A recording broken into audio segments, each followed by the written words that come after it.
Hello friends, అందరూ ఎలా ఉన్నారు? ఈ వీడియో ఏంటంటే మేము గూడెం సత్యనారాయణ స్వామి టెంపుల్కి అయితే వెళ్ళామన్నమాట. సో ఎందుకంటే మేము వ్రతం చేసుకుని ఒక 5 ఇయర్స్ అవుతుంది. మా పిల్లలు పుట్టక ముందు మా మ్యారేజ్ అయిన కొత్తలో వెళ్ళామన్నమాట. అక్కడ వ్రతం చేసుకున్నాము.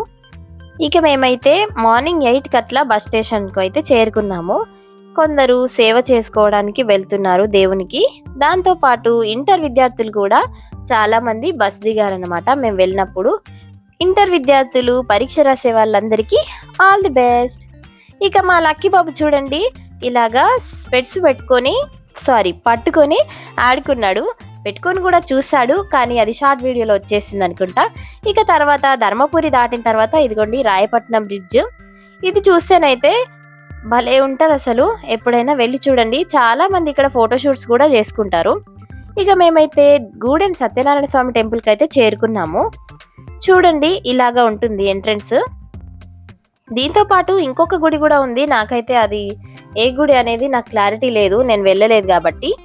ఇక నేనైతే మా చిన్న బాబుని ఎత్తుకున్నాను, మా ఆయన మా పెద్ద బాబుని ఎత్తుకున్నారు. ఇక ఫస్ట్ వ్రతం టికెట్ తీసుకోవడానికి ఇటైతే వెళ్తున్నాము. కాకపోతే టికెట్ కౌంటర్ అని రాసింది కానీ అన్ని డోర్స్ క్లోజ్ ఉన్నాయి.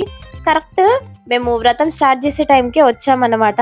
అందుకని చెప్పేసి టికెట్ ఇచ్చే వాళ్ళు పిలుస్తున్నారు, మీరు ఫాస్ట్గా వస్తే ఇప్పుడే కూర్చోవచ్చు, లేదంటే 11 అవుతుందమ్మా అని చెప్పేసి అన్నాక మేము ఫాస్ట్గా వెళ్తున్నాము లోపలికి. అందుకే లోపల మేము వీడియో తీసుకోలేదు. మన లక్కీ బాబుకి మంకీలు అంటే చాలా ఇష్టం. మంకీలను చూస్తూనే ఎలా ఉరుకుతున్నాడు చూడండి. నా వెనకాలైతే ఫాస్ట్గా పరిగెత్తుతూ వస్తున్నాడు, మంకీ ఏడ దగ్గరకు వస్తుందో అని.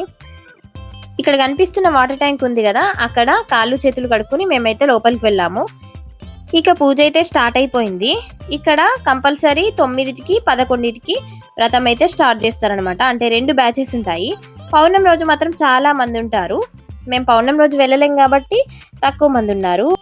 వ్రతం అంతా కంప్లీట్ అయిపోయిన తర్వాత ఇక మేమైతే గుట్టెక్కుతున్నాము సత్యనారాయణ స్వామి దర్శనం చేసుకోవడానికి. ఇక పిల్లలు తీసుకెళ్దాం అనుకున్నాం కానీ మేము ఎక్కడమే ఎక్కువ, ఎందుకంటే చాలా కోతులు ఉన్నాయి. ఇక మేము ఫాస్ట్గా ఎక్కి వచ్చేద్దామని చెప్పేసి పిల్లల్ని అయితే అత్తమ్మకి అమ్మకైతే ఇచ్చేసాము. మినిమము ఒక 200 మెట్ల దాకా ఉంటాయి అన్నమాట ఇక్కడ. ఇదిగోండి ఈ ప్లేస్లో మనము కొత్త బండ్లు కొనుక్కున్నప్పుడు పూజ చేపిస్తారు కదా, అదండి ఈ ప్లేస్. ఎవరో కొనుక్కున్నారు ఎలక్ట్రిక్ వెహికల్, దానికైతే పూజ జరుగుతుంది. ఈ ప్లేస్ లోనే లడ్డు ప్రసాదం కౌంటర్ కూడా ఉంది. ఇక్కడ నుంచి ఎక్కడమన్నమాట మెయిన్ మెట్లు ఇవన్నమాట. ఈ వ్రతం చేసుకునే వాళ్ళు ఒక పూట భోజనం ఒక పూట టిఫిన్ అట్లా తినొచ్చు, 2 పూట్ల భోజనం అయితే చేయొద్దు అనమాట. ఇక మేమైతే వ్రతం కోసం మంగళహారతి, పూలు, పండ్లు, కొబ్బరికాయలు, వాటితో పాటు సిరా చేసుకుని అయితే తీసుకెళ్లాము.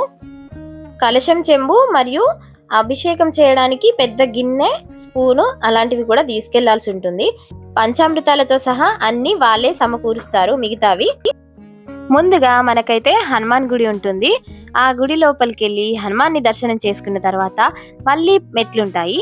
ఆ మెట్ల నుంచి ఎక్కుతుంటే మనకిగా సత్యనారాయణ స్వామి దేవాలయం అయితే ఉంటుంది.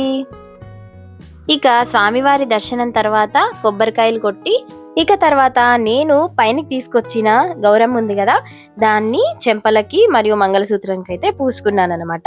కింద అయ్యగారులు కూడా అలాగే చెప్తారు, దేవుని దర్శనం అయిన తర్వాత పూసుకోవాలని చెప్పేసి. ఇక మేమైతే మా దర్శనం పూర్తయిపోయిన తర్వాత ఇదిగోండి ఇలా కిందికి అయితే దిగుతున్నాము.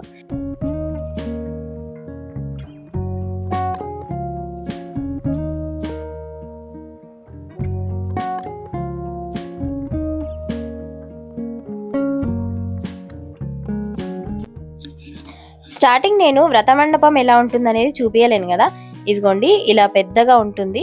పౌర్ణమి రోజు అయితే ఈ హాల్ అంతా నిండిపోతుంది.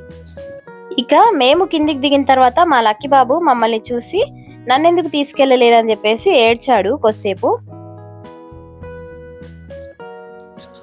ఇక మేమైతే ఇంటికి వెళ్దామని చెప్పేసి బస్ కోసం వెయిట్ చేయడానికి వెళ్తున్నాం అన్నమాట.